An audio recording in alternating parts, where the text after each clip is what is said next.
नमस्कार दोस्तों, जय हिंद, वंदे भारत। दोस्तों आज मैं फिर हाजिर हूँ आपके लिए एक नया वीडियो लेकर के। और मुझे पता है कि आप जरूर इंजॉय करेंगे, क्योंकि मैं जो भी बातें करता हूँ दोस्तों, वो फैक्ट की बातें करता हूँ। मैं जो भी बातें करता हूँ मैं किसी धर्म को टारगेट नहीं करता हूँ, बल्कि जो फैक्ट होता है, जो सत्य होता है, उसी को उजागर करता हूँ। दोस्तों मुझे पूरा पता है कि आपको उम्मीद है कि आपको बहुत ही अच्छा वीडियो लगेगा और बहुत ज़्यादा पसंद आएगा आपको। तो आप इस वीडियो को अंत तक देखिएगा और पूरा देखिएगा दोस्तों, तभी आपको पूरी बात समझ में आएगी।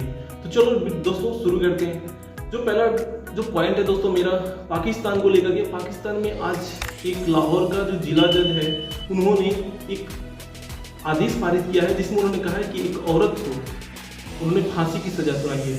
और वो फांसी की सजा किस लिए सुनाई गई दोस्तों? क्योंकि उन्होंने इस निंदा की थी। इस निंदा का मतलब ये होता दोस्तों कि अगर जो विशेष धर्म के यानी मुसलमानों के जो प्रोफेट मोहम्मद साहब हैं, अगर आप उनको उनके अंतिम प्रोफेट नहीं मानते हैं तो ये इस निंदा है। या फिर आप उनको कुछ अपशब्द बोलते हैं, कुछ गलत वर्ड का इस्तेमाल करते हैं, तो ये इस निंदा में आता है। तो लाहौर की एक महिला थी जिनका नाम था तनवीर। उन्होंने 2013 में भगवान के प्रति मतलब मोहम्मद साहब के प्रति कुछ अपशब्द बोले थे, और उन्होंने कहा था कि मैं मोहम्मद साहब को अपना जो आखिरी जो प्रोफेट है वो नहीं मानती हूँ, मतलब आखिरी जो अंतिम जो भगवान का संदेश वाहक मैं नहीं मानती हूँ। तो इस बात को लेकर के वहाँ के एक मौलाना था, उस मौलाना ने केस दर्ज करवाया था कोर्ट में, और उस कोर्ट की जो सुनवाई धीरे धीरे टलती रही।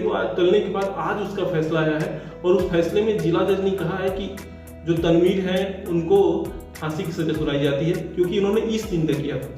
अब इसमें पॉइंट ये है दोस्तों कि ये कौन सा कानून है जिसमें ये इस निंदा के लिए फांसी दी जाता है। दोस्तों ये जब इस निंदा का जो कानून है ये अभी 3-4 साल हुए पारित हुए, और इस कानून के अंतर्गत ये कहा गया है कि अगर आप जो मुसलमानों के जो भगवान हैं, जो अंतिम प्रोफेट हैं, संदेश वाहक हैं मोहम्मद साहब, अगर उनके बारे में अगर आप कुछ गलत बात बोलते हैं, अगर आप उनके बारे में कुछ आप अपशब्द बोलते हैं, या फिर उनको आप स्वीकार करने से मना करते हैं कि ये मेरे अंतिम प्रोफेट हैं, उनको भगवान मानने से मना कर दें, तो ये इस निंदा के दायरे में आता है, और इसके लिए आपको फांसी की सजा सुनाई जाएगी।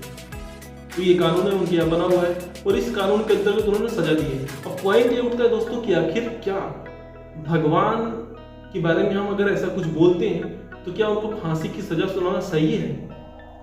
तो देखो दोस्तों, ये सबकी अलग अलग राय होती है, लेकिन एक तरह से मेरा जो मानना ये है कि किसी भी व्यक्ति को आत्मग्लानि, उसको आत्मदर्शन करने का एक मौका देना चाहिए।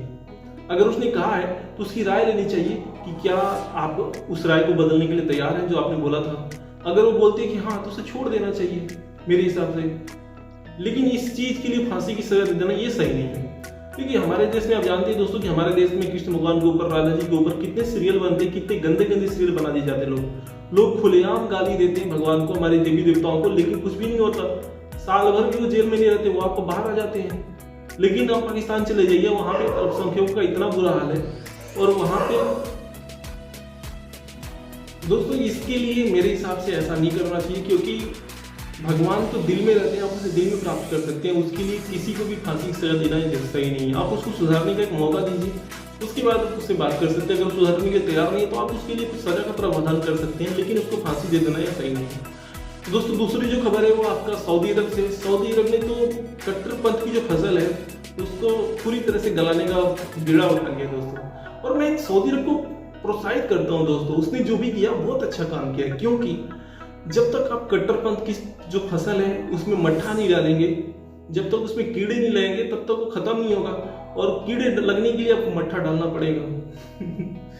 और ये जरूरी है दोस्तों, क्योंकि जो कट्टरपंथ है वो पूरे विश्व को निगलना चाह रहा है। आज तालिबान की हालत देख लीजिए। तालिबान की अभी जो आज की जो खबर आई थी, मैंने पढ़ा था न्यूज में कि एक बच्चा था, उसके बाप के सामने उसको गोली मार दिया गया। किस लिए?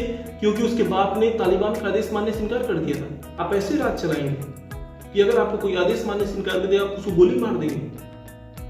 तो ये कट्टरपंथ है, और इस कट्टरपंथ का जवाब कट्टरपंथ से नहीं दिया जा सकता दोस्तों। उनको उस विचारधारा को अगर हम खत्म कर देंगे कट्टरपंथ की, तो कट्टरपंथ अपने आप खत्म हो जाएगा, क्योंकि ये विचारधारा है, एक सोच है जो हमारे दिमाग में बताएगी कि नहीं, अगर मेरी कोई बात नहीं माने तो मैं साहब हूँ, मैं तो गोली मार दूँ। तो ये जो चीजें हैं दोस्तों, ये बहुत ही गलत बात है। और मैं बस इतना कहना चाहता हूँ कि सऊदी अरब ने बहुत ही अच्छा स्टेप लिया है। उसने करीब 2 मस्जिदों में 600 औरतों को नौकरी दी है। आपको पता है दोस्तों कि जो इस्लाम है उसमें औरतों को मस्जिद में जाना हराम है, पे नहीं जाने दिया जाता है, लेकिन सऊदी अरब ने बहुत ही अच्छा काम किया और मैं उनको सलाम करता हूँ। एक तरह से उनको मैं प्रणाम करता हूँ कि उन्होंने ऐसा काम किया है और ये 600 औरतों को उन्होंने काम दिया मस्जिद में। अब उनका आजीविका चल सकेगा, वो अपनी आत्मनिर्भर बन सकेगी, जो कि एक औरत के लिए बहुत जरूरी होता है।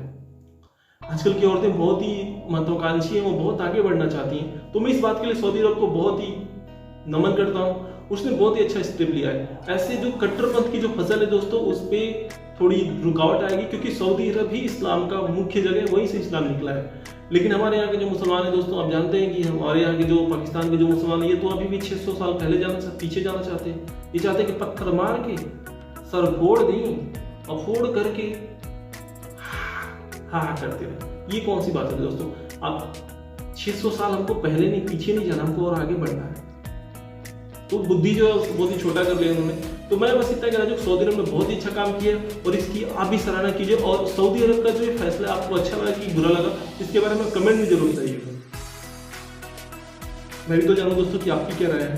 तीसरा जो न्यूज है दोस्तों, तो हमारे देश से दिल्ली हाई कोर्ट ने एक फैसला सुनाया है कि जो दिल्ली में जो दंगे हुए थे, जिस टाइम शाहीन बाग के बाद जो दंगे हुए थे, उसमें उन्होंने कहा कि ये जो दंगा था ये सुनियोजित, मतलब इसकी पूरी तरह से प्लानिंग की गई थी। उन्होंने कहा कि जो सीसीटीवी कैमरों को फोड़ना ये प्लानिंग का हिस्सा था, क्योंकि आपको पता है कि अगर सीसीटीवी कैमरा नहीं फोड़ेंगे तो हम उसमें आ जाएंगे, मेरे चित्र आ जाएंगे, जिससे हम पकड़े जाएंगे। तो ये पहले से प्लानिंग किया गया था, इसीलिए आप सीसीटीवी कैमरों को फोड़ रहे थे, भारी मात्रा में आपने पुलिस वालों को मारा था। तो ये सब कुछ पहले से निर्धारित था।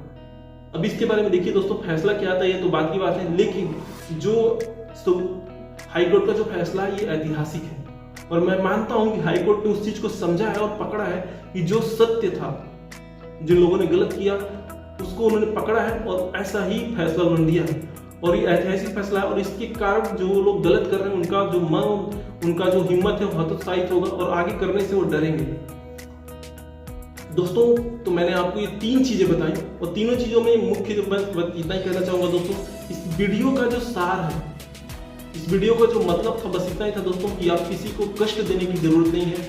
अगर आपको किसी को अपना बनाना है तो उसे आप प्यार से बना सकते हैं, आप उसको जबरदस्ती अपना नहीं बना सकते। लोगों का जो दिल होता है हम प्यार से जीत सकते हैं, जबरदस्ती नहीं। अगर भगवान को पाना है तो आप खुद के अंदर ढूंढिए, भगवान आपके अंदर है, बाहर नहीं मिलेगा आपको, क्योंकि सारी कमी हमारे अंदर है, बाहर नहीं है।